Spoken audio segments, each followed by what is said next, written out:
Hello दोस्तों, आज हम पढ़ेंगे द क्लेवर जैकल, मतलब एक चालाक लोमड़ी या भेड़िया। तो चलिए दोस्तों स्टार्ट करते हैं हम अपनी English practice. A jackal used to go to the neighbouring village and steal food from there. जो जैकल था वो अपने पास के गांव में जाता था खाने के लिए, खाना पीना वो वहाँ से ही ढूंढता था अपने लिए। द विलेजर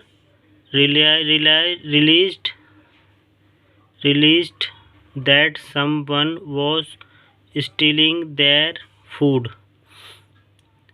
तो वहाँ के जो गांव वाले थे उन्हें एहसास हुआ कि कोई आता है हमारा खाना चुरा के ले जाता है। They laid a trap for the thief. तो वो एक जाल बिछाते हैं पकड़ने के लिए।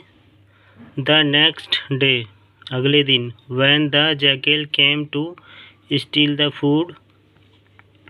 जब जैकल आता है अगले दिन खाना चुराने के लिए, ही गॉट ट्रैप्ड, वो जाल में फंस जाता है।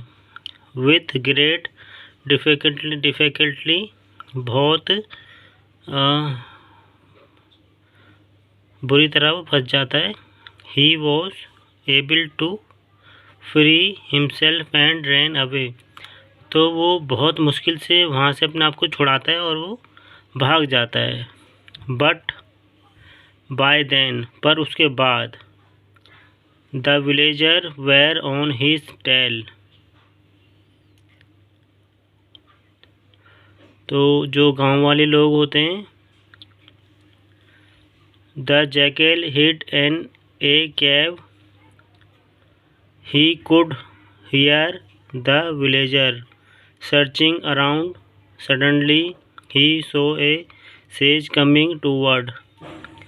तो वहाँ के जो गांव वाले होते हैं उसकी तलाश में निकलते हैं और जो जैकल होता है वो उसको एक साधु जी आते हुए दिखाई देते हैं रास्ते में। The jackal called out to him and said, "My dear good sage।" तो जैकल कहता है, मेरे प्यारे साधु, I am injured, मैं बहुत घायल हूँ। Please carry me home, मुझे घर ले चलो।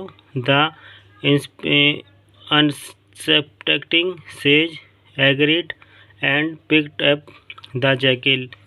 दो जो सेज होते हैं वो उसकी बात में आ जाते हैं और उसे घर ले जाते हैं। After a few minute the jackal screamed. कुछ देर बाद वो जैकल होता है स्क्रेम्ड, भाग जाता है। Help, this says is kidnap.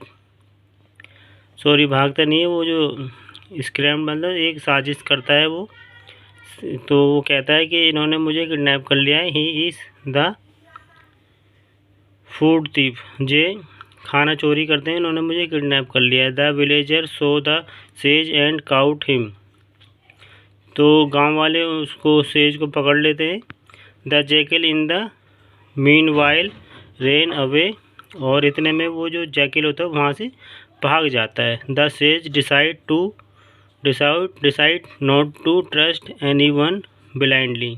तो जो सेज होते हैं वो डिसाइड करते हैं कि मैं किसी पे भी अचानक से आँख